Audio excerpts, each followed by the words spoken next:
What up, what up? Say so, G. Back with another topic, back with another video. So the title of this is gonna be, don't get banned from gig apps. So we can talk about it. So admin notes, thanks again to all the subscribers that subscribe to my channel. I endeavor to keep pushing videos out to give you leverage to better sales. Let's get into it. So don't get banned from gig apps. So I know a lot of folks out there are using gig apps to supplement their income. A lot of folks have been, furloughed or fired or terminated from their normal jobs, the 9-to-5 jobs. So a lot of folks are trying to leverage gig apps, to make the rent, make the car note, make the phone bill, all these things. And then you got a lot of folks out there that actually doing it as a side hustle. You know what I'm saying? Some extra cheese, some extra cash for them to, do other things. But just like any other job, just like any other thing that we participate in, those companies can ban us from using those things or for going to establishments, all these other things, right? So we got to make sure that we're careful when we do these things, man. So I'm not gonna necessarily make a list of things that can ban you from gig apps, but I mean a lot of this stuff is like self-explanatory, man. It just is. I've done gig apps before, not that often. Some years ago, I did some gig apps, to get some extra cash. Didn't really need it at the time, but just something to do. And one of the things I would say as far as like getting banned is, just making sure you're professional all the time, man. You know what I'm saying? Making sure that that when you are delivering food or let's stick on the gig app when it comes to foods like DoorDash, Grubhub, Uber Eats, stuff like that. A lot of times when you pull those apps up, the customer will have some instructions actually listed on their order. So not not paying attention to that is a problem, man. You know what I'm saying? Like, you have to make sure you pay attention to that. Now, I do understand there's some instructions that some of these customers will give you might be like over the top. Might be some instructions that like you're saying like, man, I can't do this at a restaurant. Like it's crazy. But at the very least, give them feedback. You know what I'm saying? Give them a response if you cannot do what they ask you to do. I would say, from a personal perspective, a lot of times that I've seen special instructions on the gig app, it wasn't like over the top for me. I have no issue like talking to somebody in the front of the restaurant and asking them, this, that, and third, or making sure I check the order, all these other things. But some folks do. Some folks do have an issue with doing that. Some folks may be doing gig apps and they're like, man, it's gonna take too long for me to go back in here and ask them these questions. Or you may go to a restaurant and they're being slow. You know what I'm saying? So, at one time, man, I ain't even gonna front, man. I'm not even gonna lie. And matter of fact, this was just like one of the last times I actually used a gig app for work. So this would have been like sometime last year. I did Uber Eats for a couple hours on a Saturday. Went to a KFC down the street from me. It wasn't that far from my house. And apparently, and I'm just, I'm listening to the folks in the back, whatever I'm saying, talk about this stuff. So it didn't seem like they had any issues. I thought I was gonna just go in there and just grab my order and be out of there. Long story short, I stayed in that job for almost an hour. I said about 50 minutes, at least 50 minutes, if not an hour. What happened was there was a lot of folks that called off of work that day for whatever reason, and they had one cook, a young lady that was in the front as a cashier, and I think the manager was there. So it was like 3 people.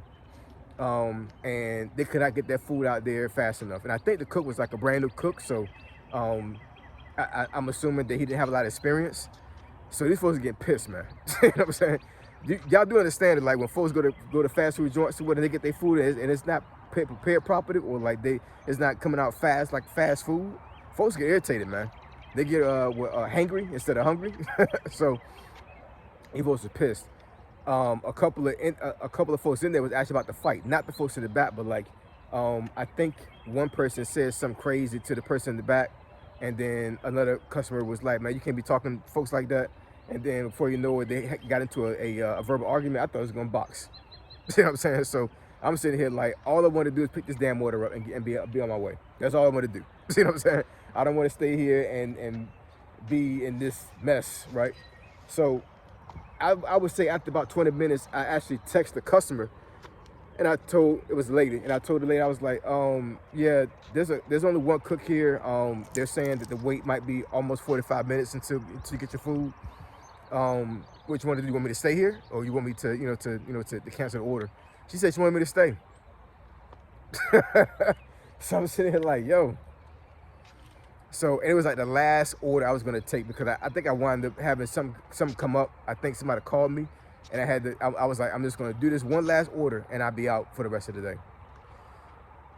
So, what if I had walked out and just not honored the order and just canceled the order, right? Not exactly sure what the parameters are when it comes to that, but I'm pretty sure that that'd have been a hit on me had I left that restaurant and not grabbed that lady's order. So I stayed. It didn't take 45 minutes, it took like almost 30. And then she lived like 30 minutes away from the joint. You know what I'm saying? So I'm like, man. But I got an order, you know what I'm saying? And hopefully it was okay. I didn't get any bad feedback from it.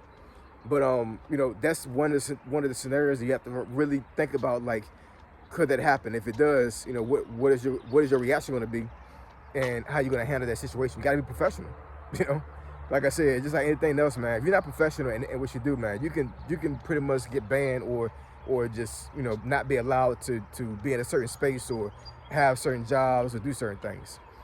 And I don't think these apps talk to each other. You know what I'm saying? So it's not like you can get banned from Uber Eats and then later on you get banned from Grubhub or whatever. But getting banned for something is just not a good look at all, man. It just isn't. You know what I'm saying? You're cutting off an income shovel for yourself that could be used later on. Right? So we don't want to do that.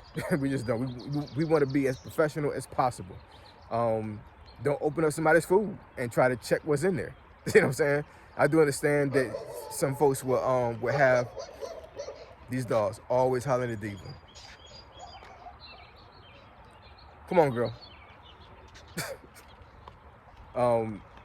Yeah, so I do understand that, like, a lot of folks will have instructions on their order where they want folks to physically check the order. But for what I've seen, plenty of times is like when you get the order's already sealed with tape, right? So if you open that order that has tape on it and check the order and then try to reseal it, like, I wouldn't eat that food, you know what I'm saying, would you?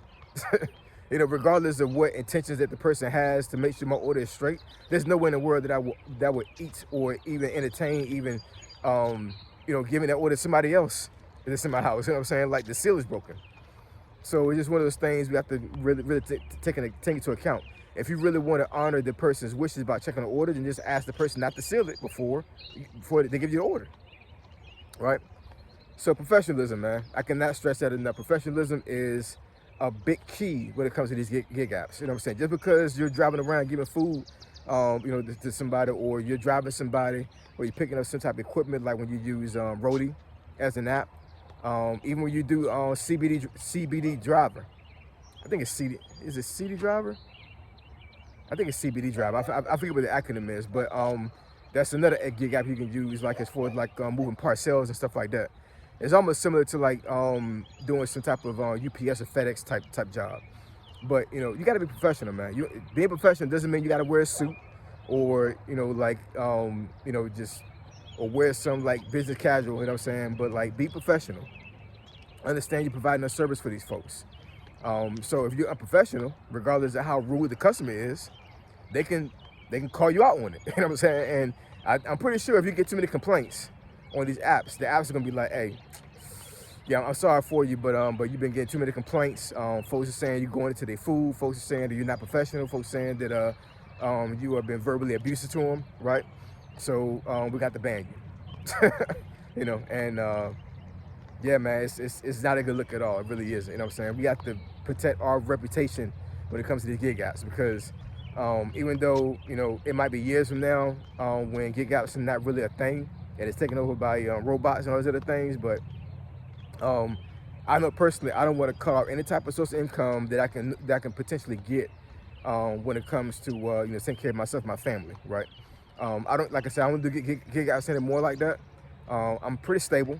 Don't have to really go out there and go into the gig economy, but I always want to have my options open.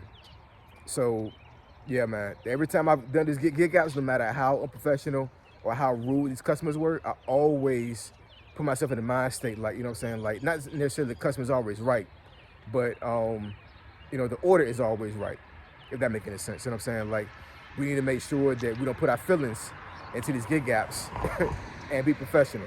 Being professional doesn't mean you got to be emotional. And actually, it's the opposite. See what I'm saying? I can be professional and not like you, and not be concerned about you. You know what I'm saying? Because it's all about business. That's it. So anyway, drop some comments in the comment section below. Let me know what y'all think. I appreciate y'all. Love y'all. And catch y'all next video. Say so G. Signing out. I'm gone.